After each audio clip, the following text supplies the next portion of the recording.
Alright, I kind of skipped ahead, but here's just an early view. Yeah. Just wanted to add this in. Like, alright, we just got through the buying tickets. Start tour.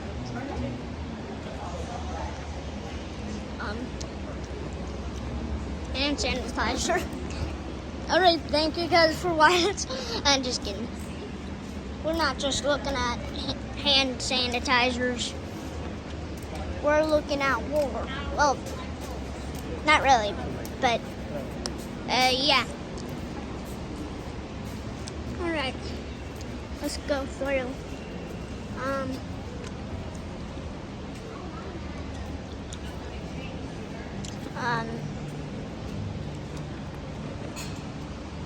Yeah. Alright. Oh, what's on here?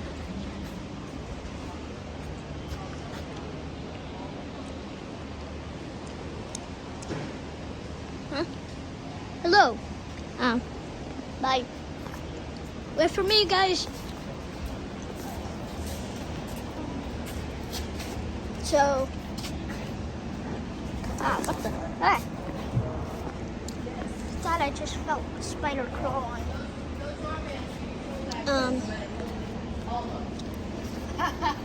Almost.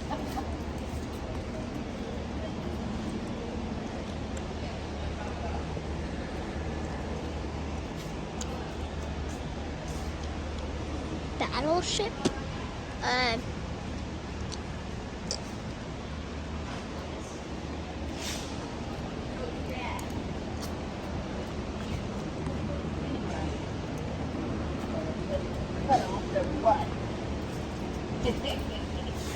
Thank you. All right. So, operating room. Eesh, that looks painful. All right. Pretty sure I already showed you guys this.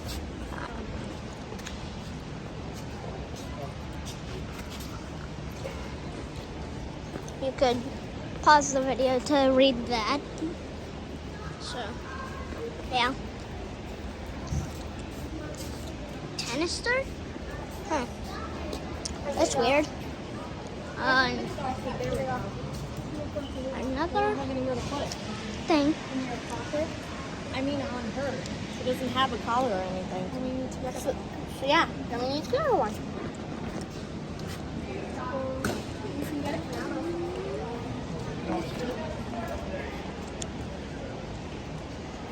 All right. So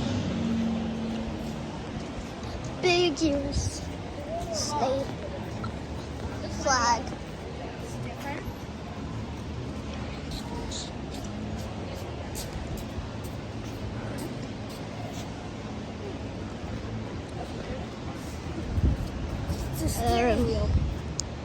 Cool. Why? Does this really need to be in the video? You know what? Whatever. Where did they go? Ah, there you go. Hey, where'd Dad go? I'm gonna throw out my gum now. Oh yeah, I have gum.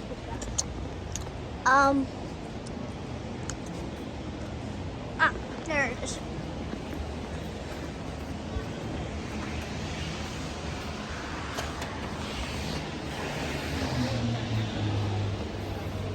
All right, now I'm gonna have some water.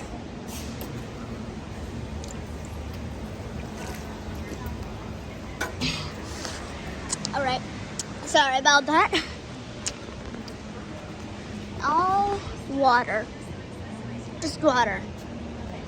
Wow. It just sells water. Ah.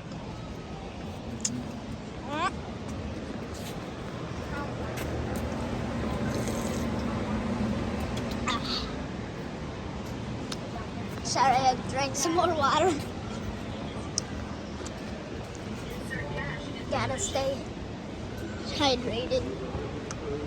That's what they all say. Buttons. And alright, I'm gonna go to the bathroom. So yeah. Meet you in a little bit. Alright, I'm back from the bathroom. Let's see what Daddy was looking at over here.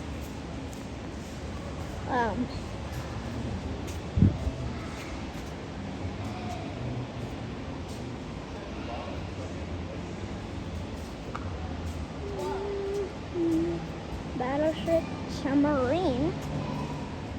Okay, cool.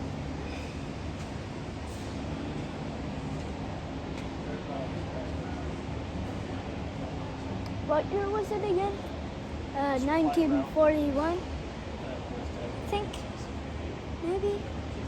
This was the focus to supply general that. And it was mostly staffed by African Americans. What's over here?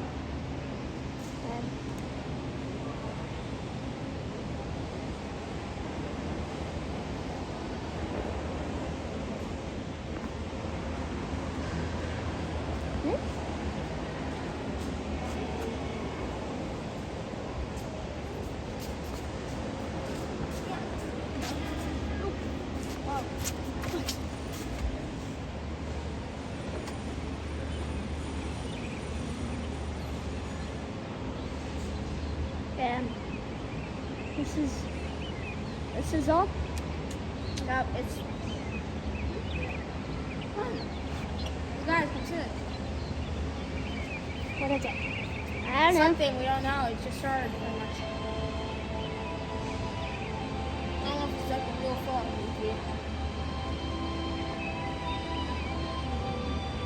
That's it. Wow.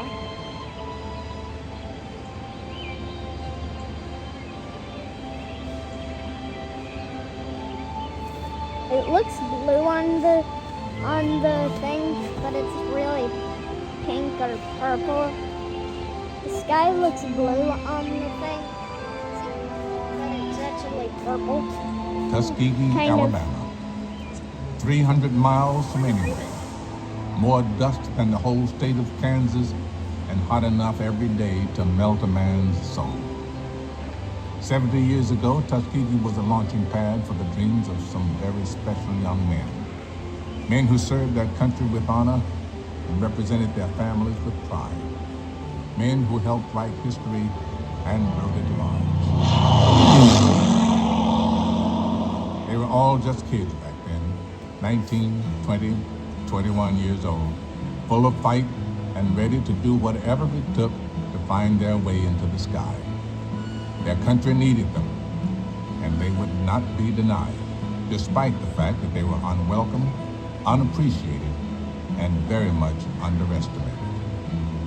Charles McGee was one of those kids, and he, along with hundreds of other amazing young men, graduated from Tuskegee with coveted Army Air Corps wings. But just as important, they came away from those godforsaken Alabama fields with the unwavering belief that their newfound abilities might just help overcome prejudice, hearsay, and plain old dislike. Because it was their skills, rather than the color of their skin, that tested for these men. And oh, what skills they had.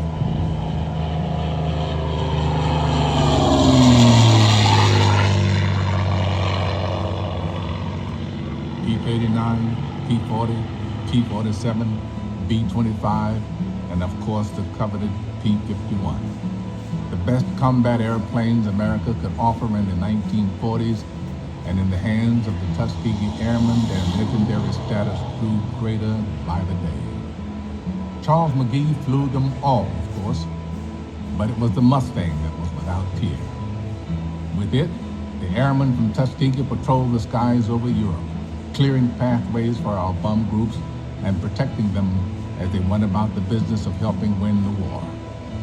They were called the Red Tails because that's how they painted their plans. And they carried out their duties with a vengeance, flying more than 15,000 combat sorties, downing more than 100 enemy planes, and earning some 150 distinguished flying crosses. Not bad for men who, from the very outset, had been told black men can't fly. Turns out that in the thin air at 30,000 feet, tucked behind a screaming Merlin engine and with tracers flying, it's the courage of your heart rather than the color of your skin that makes all the difference. Isn't that them? History writ large indeed. We were certainly happy to get the P-51 because it gave us an altitude capability above 28,000 feet. It gave us a range of close to 1,000 miles from base and had a speed well above the normal cruising speed of the P-47, which we had been flying. Really something to realize. It's been 70 years since I stepped into the aircraft and completed You know I got the that tour on and camera, came right? back to the States, and this is just a thrill to be around the aircraft and a chance that No, it's not. you can still fly and do the type of job we did many it years down ago. into multiple It's videos. touching. And then put it all To into be a able playlist. to check the aircraft over and put your hands on it, kick the tires and all. There you go. Wow. It brings back many memories of those days when we first got into the P-51C.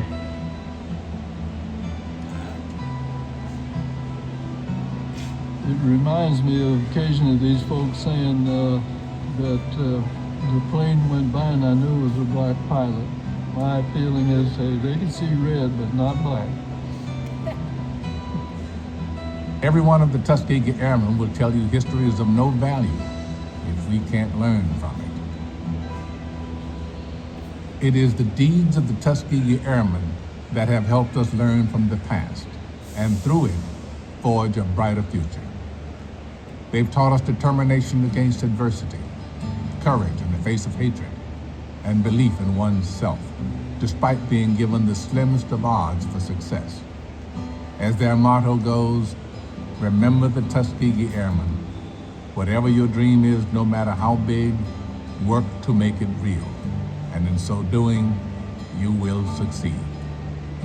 Now, it is time to pass the baton, to impart these values to the next generation of young people with stars in their eyes and determination in their hearts. It is perhaps their most important mission in more than 70 years, and it is one that they will see through to completion, just as they did with every mission so many years ago.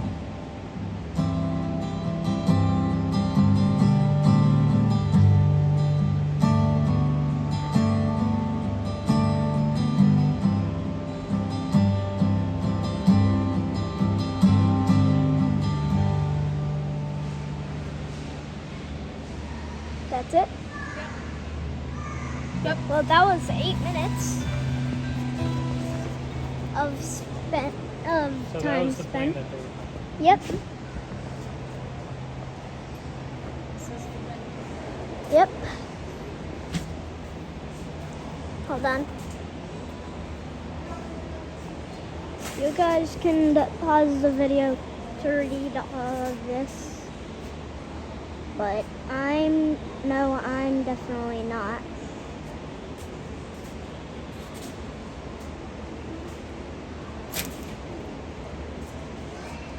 Okay. Oh, by the way, did you know what's covered? So. Oh, cool. The four female. Yeah. You know what? I'm not gonna read that either. So I've got to catch up with them. Well.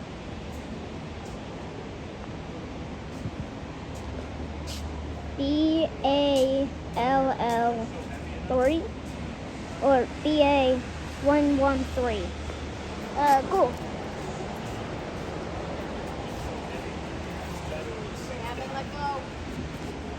I wonder if it would be so heavy enough that it would sink down into the water once it was going slow enough that it would rest on the wing once. And then once it picked up the speed of Sorry, I accidentally. Another movie. Under the Golden Gate and going out to the open Pacific. We got out there. This and, one's a little the farther. captain come on and he said, Hold on.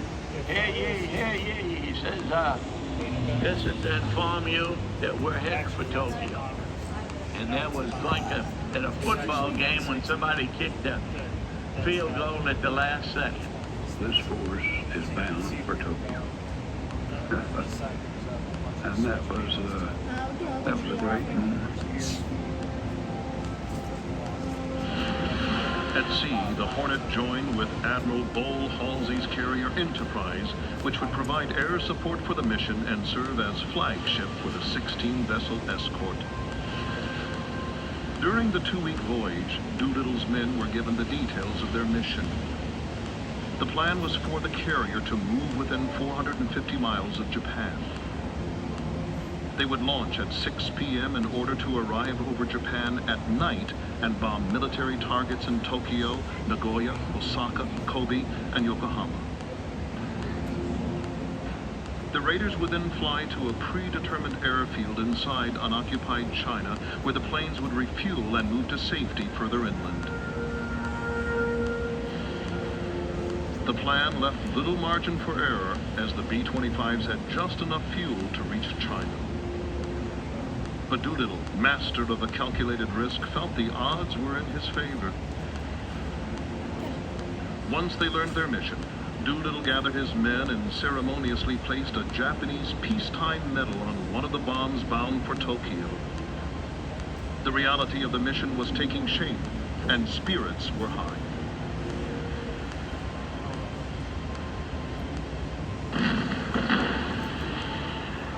But then disaster struck.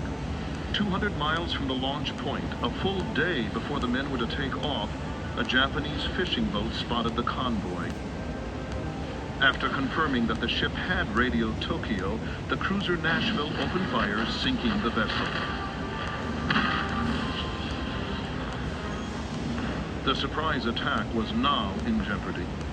They hoped to get within 450 miles of Japan before they would launch the B-25s. However, when they were intercepted by this fishing boat, they were about 650 miles out. Halsey and Doolittle had a decision to make. Continue on and risk putting 2 of the Navy's 5 aircraft carriers at risk, turn back and abort the mission, or launch at once. If they decided to launch, not only would they arrive over their targets in broad daylight, but their planes might not have enough fuel to reach the safety of their air bases in China. Fate had turned a risky mission into a seemingly suicidal one. We felt like that we were a little bit too far out, and that was a little bit dangerous. We didn't know for positive, how far we could fly.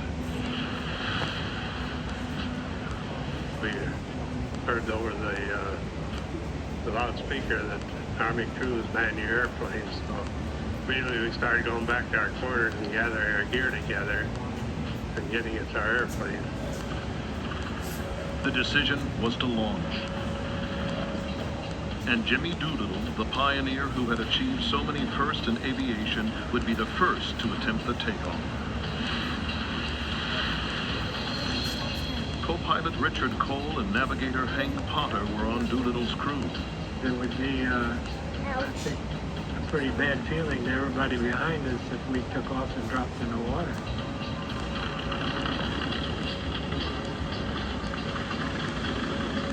We were particularly confident.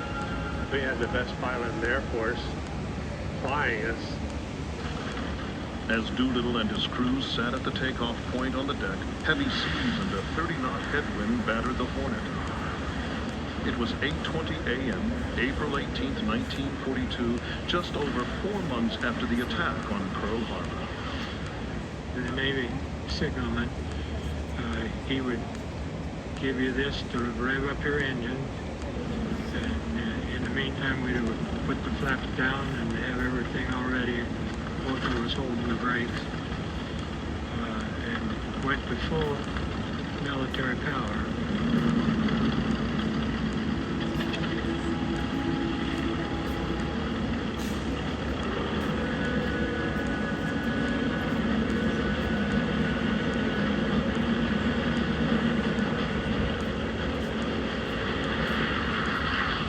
was no sweat. And the reason it was no sweat is we were making 20 knots into the 30-knot headwind, so there was a 50-knot wind across the deck. Jimmy Doolittle and his crew made the launch look easy. Following Doolittle's lead, the next 5 pilots lifted their planes from the carrier. Plane number 7, however, reminded everyone of how precarious success can be. Nolan Herndon watched as the plane sped down the deck to where the carrier ends and the ocean begins. It was out of sight. Spray coming over and it dropped floor. And me sitting up there in the nose. And my friend in that airplane was down. I knew it was in water. In the excitement, pilot number 7 had neglected to put the flaps down on his aircraft. The plane headed for the ocean, and then the first miracle of the day happened. It was just, a hand just reached up. After the near disaster, the remaining raiders successfully lifted off the Hornet.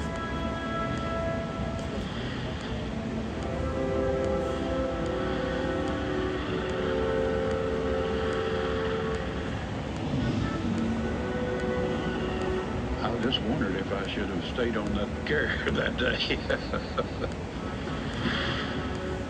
As soon as the last plane cleared the deck, the convoy turned around and headed back to Pearl Harbor. 80 men and 16 planes were now on a one-way mission into enemy territory. The 2 big concerns we had, the first was getting off that carrier. The second, where would we end up? When I left, man, that's when the thing hit me.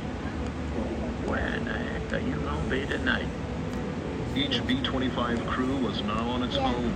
Ahead of them It is was the kinda unknown, getting and boring. all felt a restless uncertainty.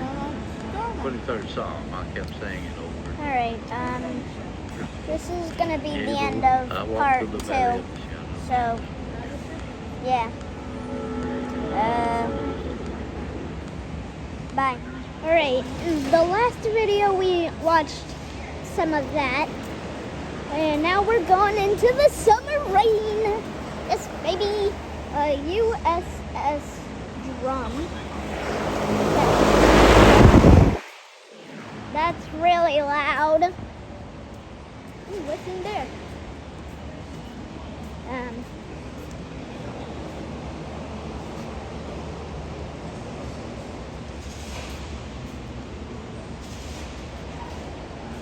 Open another one, but we're not gonna do that again. So.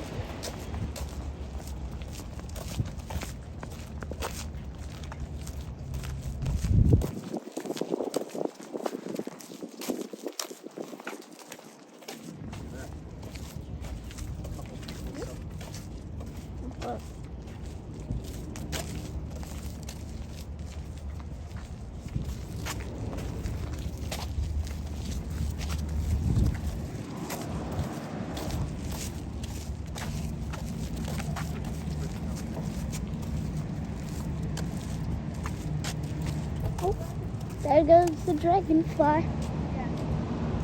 There's a boat. Kind of looks like the one that we saw in last video. In the video we watched.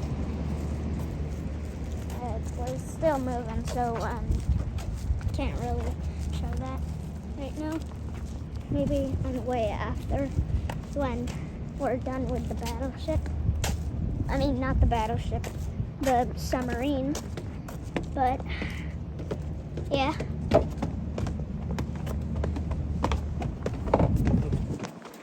Yeah. You're just recording Gavin's butt. Okay, I'll start recording when we're up the stairs and into the battleship. I mean, boat or submarine. Okay, I'm gonna end it off here because it's too long of a video.